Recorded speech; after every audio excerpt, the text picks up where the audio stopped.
اگه کانال تلگرامت نوپاه و نیاز به ممبر فیک داری، این ویدیو واسه توه.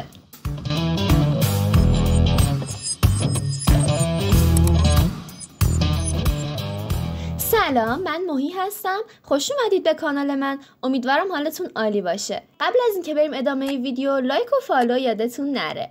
امروز اومدم یه سایت کاربردی بهتون معرفی کنم که رایگان، نیاز به فیلتر شکن نداره و خیلی راحت میتونید باهاش ممبر کانالاتون رو افزایش بدید.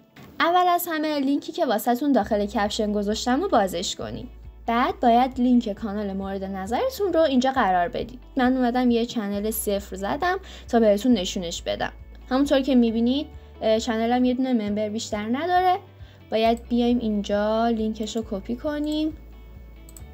خب میایم اینجا و لینک کانالمون رو اینجا قرار میدیم. روی دکمه سبز کنارش کلیک کنید. اینجا یه نواری واسهتون میاد که حدود 2 دقیقه و خورده‌ای باید منتظر باشین تا این تکمیل بشه. منتظر میمونیم. کلمه سکسد رو بهتون نشون میده که به معنی موفقیت آمیز بودنشه.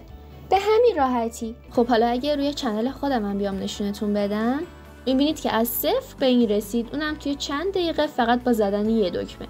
البته یه نکته‌ای که باید بهتون بگم، اگه دیدین که همون موقع ممبراتون افزایش پیدا نکرد، نگران نباشید، ممکنه تأخیر داشته باشه، پس منتظر بمونید.